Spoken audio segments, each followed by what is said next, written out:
দুলি মুদুলি পৰিৱেশ এৰালতলি পথাৰৰ চৌদিশ।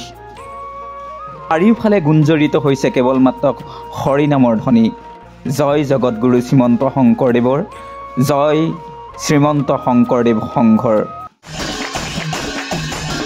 শিবিৰৰ ভিতৰতেই হওক বা ভোজনালয়তেই হওক, কেৱল ভকতৰ ভিৰ, জনসমুদ্ৰত পৰিণত হৈছিল এৰালতলি পথাৰ। এতিয়া যেন চাৰিওফালে নিস্তব্ধ।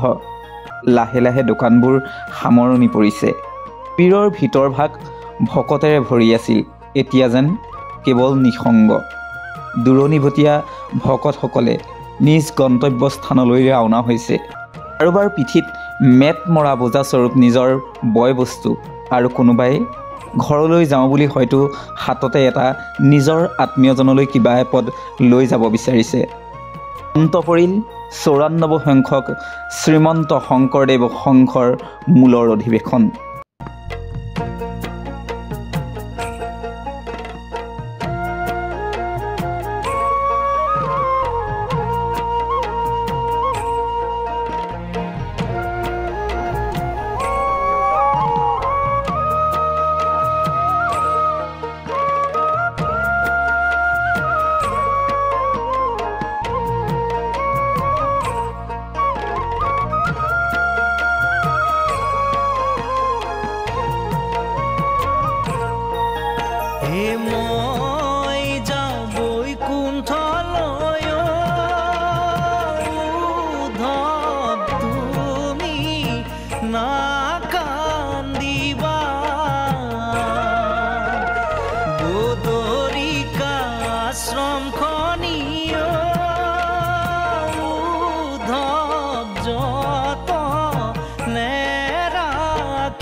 আৱৰ বেলিকাত সকলোৰে দুচকু সেমেকি উঠিছে। সকলোৱে সুখ দুখৰ খবৰ লৈছে। আকৌ লগ পোৱাৰ প্ৰতিশ্ৰুতিৰে ইজনে সিজনক বিদায় দিছে। গুৰুৱাখন লৈ শোভাযাত্ৰাত যোৱা বাহনখনো এতিয়া ভাঙি পেলোৱা হ'ল। এতিয়া এই গুৰুৱাখন আৰু এই ধৰ্মধ্বজা তেজপুৰলৈ যোৱাৰ সময় সমাগত। তেনেহ'লে শেষবাৰৰ বাবে তেজপুৰলৈ কেনেধৰণে ধৰ্মধ্বজা লৈ যোৱা হ'ল চাংশ এবাৰ আকৌ আমি চাই লওঁ দেৱজিৎ ব্ৰ চেনেলটোত। এতিয়া কেনেকুৱা লাগিছে 4 দিন ইয়াত থাকিলে? কি ক'ম, 4 দিন থাকি এতিয়া যাবৰ সময়ত কিটো লাগিছে সেইটো আমিহে গম পাম এতিয়া, নহয় জানো? যিহেতু আপোনালোকৰ তেজপুৰলৈ অহাবাৰ সেইটো আনন্দ এটাও লাগিছে যে আমি লৈ যাম ন? আমি এতিয়া মানে এই গোসাঁই ঘৰৰ পৰা যিটো আমাৰ সেইটো আমি লৈ যাবৰ কাৰণে আমি বৰ্তমান ৰেডি হৈ আছোঁ। এতিয়া আমাৰ প্ৰায় 120খনমান গাড়ী আছে। 120খন গাড়ী? ডাঙৰ বাছ আছে 9খন। সৰু সৰু গাড়ীখিনি আছে, শুকাই ধৰি আমি আদৰি কৰি আমি সকলোৱে লৈ যাব ন? এনেই এইকেইদিন থাকি কেনেকুৱা লাগিলে? অকণমান দুখ লাগিছে নে যে সময়ত দুখ লাগিছে, থাকি কিন্তু বিৰাট আনন্দ লাগিলে ন? আপোনাৰ কেনেকুৱা লাগিছে? অনুভৱটো কেনেকুৱা মানে বিষাদৰ মাজত আনন্দ যিটো, আৰু এটা ভয়। আমি ইয়াত যি বিহাদ অনুষ্ঠান এওঁলোকে পাতিলে, সুন্দৰ অনুষ্ঠান হৈছে, কিন্তু আমি এনেকুৱাকৈ কৰিব পাৰিম নে তাৰ এটা আমাৰ ভয় এটা মনলৈ আহিছে। কেনেকুৱা লাগিছে? বেয়া লাগিছে নে? সেইটো কোৱা। বেয়াটো এক মানে বুজাব নোৱাৰা অনুভৱ। আজি ইমান দিনে প্ৰায় এমাহমানৰ আগৰ পৰাই মই আহি আছিলোঁ। এই এৰালতলি পথাৰ যেন খালী হৈ পৰিব, এক স্তব্ধ হৈ পৰিব। কাইলৈ পৰা এই যি এৰালতলি পথাৰ যিমান এই ভকত বৈষ্ণৱ দেখিছে, কাইলৈ হয়তো কোনো নাথাকিব, হয়তো খালী হৈ পৰিব।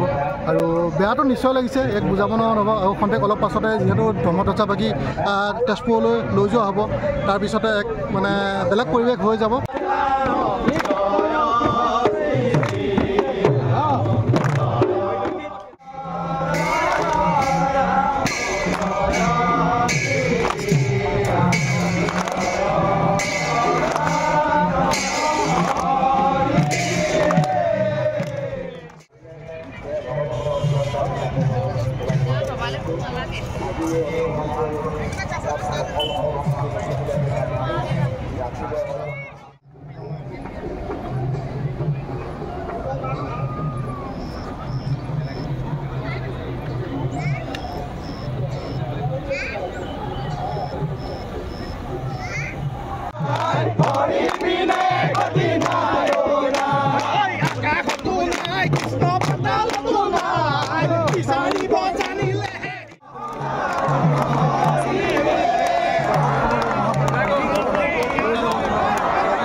আমি শেষ কৰিছোঁ খুব বেয়া লাগিছে কিন্তু আমি কথা দিছোঁ যে আকৌ আমি একেলগে হয়তো আমি পাম তেজপুৰত লগ পাম অহা বছৰ কিন্তু তাৰপিছত আমাৰ ভিডিঅ'খিনি চলি থাকিব আজি বেয়া লাগিছে যাব লাগিব আমি মেট মৰা বজাৰ লৈ ল'লে সকলো ভকতবৃন্দে সকলো লৈছে মাত্ৰ তোমাক এটা ধন্যবাদ দিব লাগিব তুমি যে ইমান খুব ধুনীয়াকৈ প্ৰচাৰ কৰি আছা আমাৰ যি অনুষ্ঠানলৈ আহিছা অলপ কষ্ট কৰিছা আৰু এই যিমান যি ভক্তসকল আহিছে সমাগম হৈছে সকলো যে তুমি তোমাৰ নিজৰ চেনেলত দেখাবলৈ চেষ্টা কৰিছা তোমাকো আমি কোটি কোটি প্ৰণাম জনাইছোঁ কৃষ্ণ।